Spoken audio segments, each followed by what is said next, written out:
My brothers and sisters, my next topic is the next beautiful name of Allah subhanahu wa ta'ala, which is also an attribute. His name, Al-Musawwir. Again, we have a problem in translating or interpreting the words from Arabic to English, especially when they are Qur'anic. Very, very difficult. So we try our best. There are hundreds of millions of Arabic vocabulary and maybe over 30 million in English, so it's very hard to find the proper translation. But Al-Musawwir kind of means the fashioner, the giver of shape and form, the one who gives you your picture. And the one who causes the origin of things to become, so he puts the formula for you to become the way you are. Allah says in the Quran, هو الله الخالق البارئ المصور له الأسماء الحسنى له الأسماء الحسنى يسبح له ما في السماوات والأرض وهو العزيز الحكيم. In Surah Al-Hashr, Allah says, He is Allah, the creator, i.e. the planner of His creation, the executor, Al-Bari, and the fashioner of creation, Al-Musawwir. To Him belongs the most beautiful names. How far away from imperfection is He? And He is the most exalted, the most wise. In this particular verse, Allah subhanahu wa ta'ala calls Himself Al-Musawwir, the fashioner. But before He called Himself the fashioner, He said Al-Khaliq, Al-Bari', then He said Al-Musawwir. So they all come together.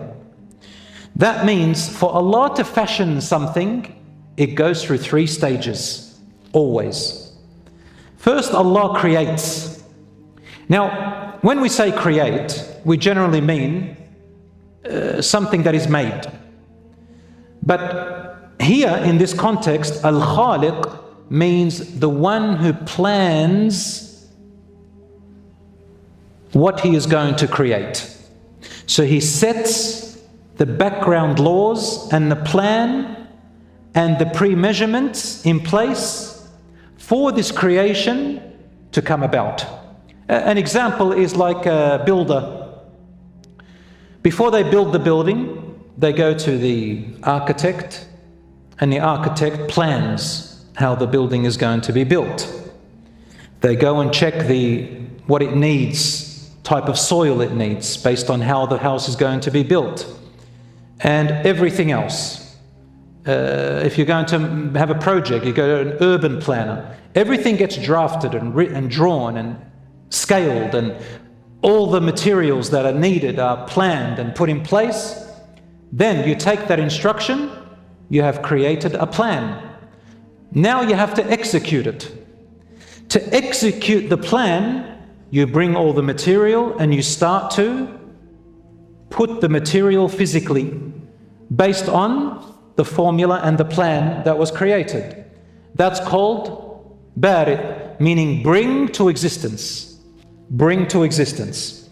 Then finally Allah says Al-Musawwir, the fashioner. Included in it is to decorate, to give form. So the building, you paint it, you give it decor, you give it design, you give it character, and then suddenly it's got its own unique form and identity. Of course, the human being is very deficient and weak in his planning, his execution, and his fashioning. We execute, we plan, and we fashion things, but we do not fashion or execute or plan things from non-existence. When it's impossible for a human to bring about anything from nothing. That's the first difference. So when Allah says He is Al-Musawwir, the fashioner and the creator and the executor, He brings it out of nothing. Whereas the human just uses and copies and imitates and borrows from the resources already created for them. Not only that, we use the mind and the intellect, which we did not acquire ourselves. Yes, we developed it in our life by learning, but it is Allah who created that brain and its programming and set it with its own software for you to learn and grow and develop. So nothing comes from us. Therefore, we call Allah Al-Musawwir, the one who brings things out of nothing. Okay. Allah says in the Quran about the human being now, which is what I want to focus on. Allah says, الله الذي جعل لكم الأرض قرارا والسماء بناء وصوركم فأحسن صوركم ورزقكم من الطيبات ذلكم الله ربكم فتبارك الله رب العالمين. In Surah 40 verse 64, Allah it is who made the earth a dwelling place for you, to be safe for you to walk on and live on, and made the sky a canopy. Like a canopy, that's how we see it. It's not literal, but we see it like a canopy. It even acts like a canopy. You can use scientific wordings if you want, but in very simple terms, it acts like a canopy. Who shaped you, O human being, who shaped you, and shaped you exceedingly well.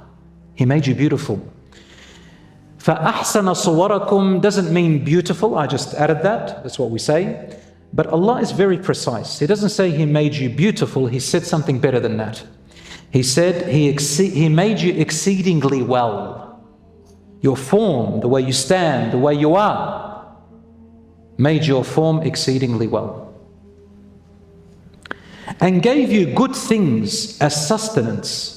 With that shape that He gave you resources and good things as your sustenance, to eat, to drink, to look good, to go about in life, to grow, to develop, to create, to innovate, to invent. That is Allah, your Lord. Blessed be Allah, the Lord of the universe. All of this verse talks about His name, Al-Musawwir, the fashioner, the one who brings about form. Does He not deserve our praise and worship, my brothers and sisters? You know, brothers and sisters, there is a narration, although there is weakness in its chain, it is supported by other hadiths, its meaning is true. That on the day of judgment, a man will be brought with so many good deeds that he's done, more than the mountains. And Allah will say, Allah subhanahu wa ta'ala will say, allow my servant to enter my gardens, Jannah, because of my mercy. The man, seeing his great deeds, thinks that because of his good deeds, he can get more than the position he is given in paradise. So he says, my Lord, I would like to enter paradise directly measured by my good deeds. Because in his eyes, he's big. Allah says then, if you want to make that measure one for one, then, O angels, bring me the blessing of sight.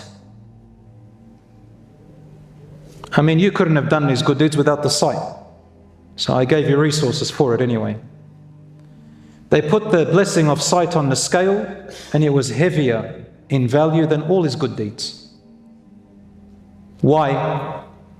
Because of many of his good deeds that were based on sight, that were dependent on sight, came from Allah.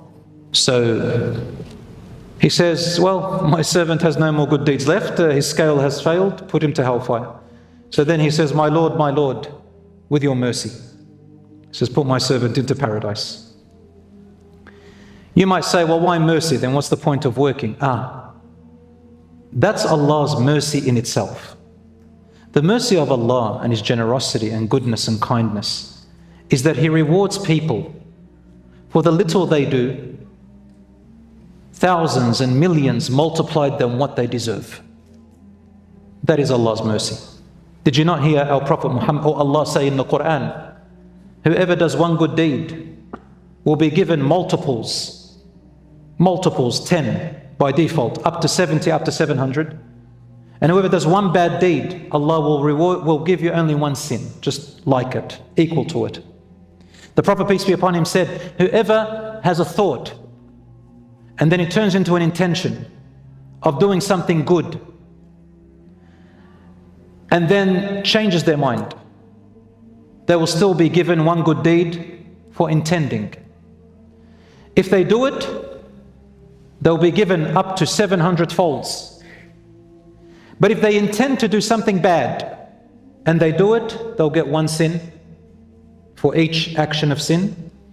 And if they change their mind, I don't want to do it anymore, the bad sin, it'll be counted as a good deed because you changed your mind. You're just sitting there. You have a thought of doing a sin. Yeah, I want to do that. Okay. So you plan for it. You're still sitting where you are. Then you remember Allah. You might scroll on your phone and one of our lectures comes up. A reminder comes up. A verse of the Quran pops up. Something hits you and you say, Astaghfirullah al-Azim, I changed my mind. That is now written as a good deed and you've done nothing. You're just sitting there. You're just sitting there. Allah always brings reminders to us, brothers and sisters. He doesn't leave us alone. He nurtures us until our last breath. Allah says in the Quran, in Surah Al-Mu'minun, we created man out of the extract of clay.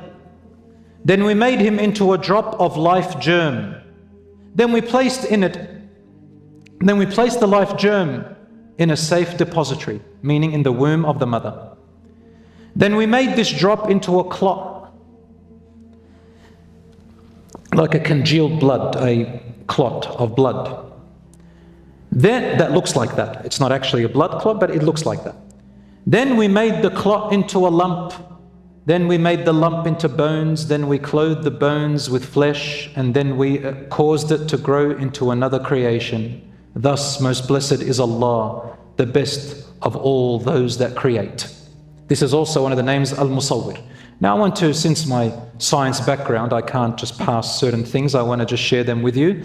Here in the Quran, which some people wanted to disprove the Quran, they came to this verse and they said, your Allah, which is really just means the one true God, He says that while you're in your mother's womb, He says, then we made the lump into bones, then we clothed the bones with flesh. But through modern technology and medical science development, we have now know that the bones harden after the flesh has been created in the embryo. So the flesh comes first, then the bones. But here in the Quran, Allah is saying, bones, then we clothe the bones with flesh.